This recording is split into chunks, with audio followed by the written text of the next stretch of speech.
السلام علیکم ناظرین، آج کا واقعہ ایک انی بڑھیا کی ایک نوجوان بیٹی اور ایک محلے دار مسجد امام کا ہے۔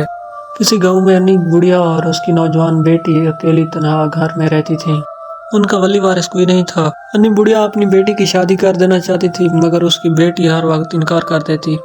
بڑھیا بڑی مشکل سے دور دراز سے اپنی بیٹی کے لیے اچھے اچھے رشتے ڈھونڈ کر لاتی، مگر اس کی بیٹی کسی رشتے کے لیے بھی آمادہ نہ ہوئی۔ بڑھیا جب بھی اپنی بیٹی کو شادی کا کہتی تو وہ ہمیشہ یہی جواب دیتی کہ ماں جی، میں آپ کو کیسے تنہا چھوڑ سکتی ہوں، میں وحید ہی تو آپ کا سہارا ہوں، اور آپ اتنی بوڑھی ہو چکی ہیں کہ آپ کو دکھائی بھی کچھ نہیں دیتا، میں اپنی ماں کو ایسے تنہا بے سہارا کیسے چھوڑ سکتی ہوں۔ بوڑھی ماں یہ سن کر رو پڑتی اور کہتی کہ بیٹا، لڑکیاں ہمیشہ دوسروں کا مال ہوتی ہیں اور انہیں ہمیشہ وقت پر رخصت کر دینا چاہیے۔ یہ دکھ وہ ہمیشہ ایک دوسرے سے بانٹتی رہتی، مگر ایک رات ان کے گھر ایک چور آ گیا۔ بوڑھی اور اس کی بیٹی دونوں سوئی ہوئی تھیں۔ چور نے بوڑھیا کے ہاتھ پاؤں باندھ کر اسے چارپائی کے ساتھ باندھ دیا اور لڑکی کو پکڑ کر بوڑھیا سے بولا کہ اے بوڑھیا، جو کچھ تمہارے پاس ہے مجھے دے دو، ورنہ میں آپ کی بیٹی کو بے آبرو کر دوں گا۔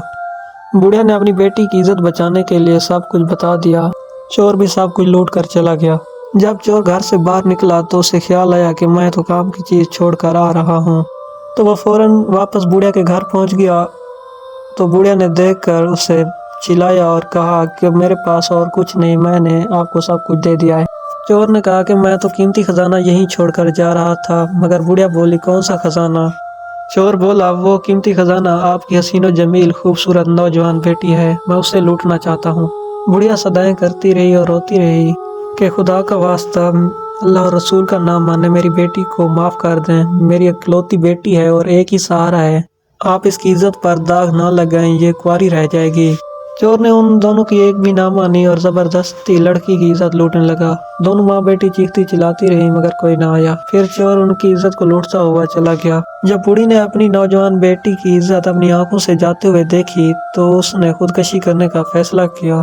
یہ بات محلے میں پھیل گئی کہ بوڑھیا اپنی بیٹی کی خاطر خودکشی کر رہی ہے۔ محلے والے اس بوڑھیا کو روکتے رہے کہ خدا کا نام مانے، ایسا نہ کریں، خودکشی حرام ہے۔ اتنے تک گاؤں کا چودھری بھی وہاں پہنچ گیا۔ جب چودھری اسے روکنے کے لیے آگے بڑھا تو بوڑھیا چیخ چیخ کر بولنے لگی کہ اے چودھری صاحب، اگر آپ کے سامنے آپ کی بیٹی کی کوئی عزت لوٹتا تو آپ کیا کرتے؟ بوڑھیا نے کہا کہ اگر آپ چاہتے ہیں تو آپ مجھے میرا حق دلوا دیں اور مجھے ایک دن میں میرا چور چاہیے۔ چودھری صاحب نے بوڑھیا سے کہا کہ آپ اسے دیکھ کر پہچان لے گی۔ بوڑھی نے کہا کہ میں تو انی ہوں، میں اسے نہیں دیکھ سکتی، مگر میں اس کی آواز نہیں بھول سکتی، آواز پہچان لوں گی۔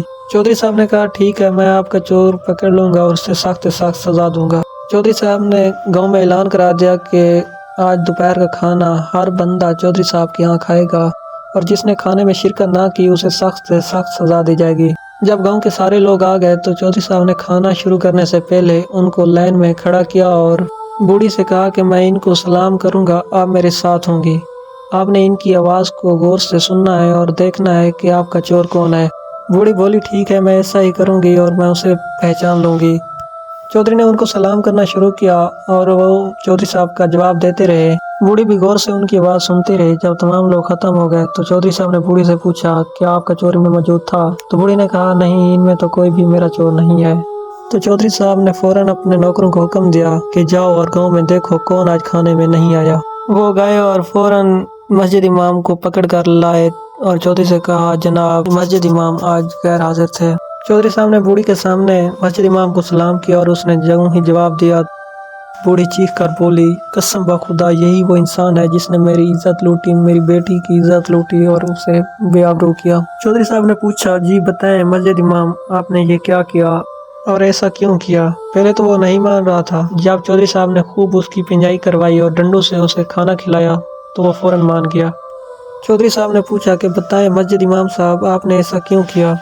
مسجد امام بولا کہ چودھری صاحب، یہ میری مجبوری تھی، اس کا چور میں اکیلا نہیں ہوں بلکہ اس کا چور تو پورا گاؤں ہے۔ چودھری صاحب نے پوچھا کہ بتاؤ کیسے پورا گاؤں اس کا چور ہے؟ تو اس نے کہا جب گاؤں والے مجھے تنخواہ پوری نہیں دیتے تو میرے گھر کا نظام نہیں چلتا، اس لیے میں اپنے گھر کا نظام چلانے کے لیے چوری وغیرہ کرتا ہوں اور اس طرح چوری چکاری کر کے اپنے گھر کا نظام چلاتا ہوں۔ چودھری صاحب نے کہا کہ آپ چوری کر کے واپس چلے جاتے، پھر آپ نے اس کی بیٹی کے ساتھ زنا کیوں کیا؟ تو پیش امام کہنے لگے جناب، میں جب چوری کر رہا تو اس کی بیٹی کو دیکھا کہ وہ ایک حسین و جمیل اور خوبصورت ہے، تو اس وقت مجھ پر شیطان حاوی ہو گیا اور میں اس کے ساتھ زنا کرنے پر مجبور ہو گیا۔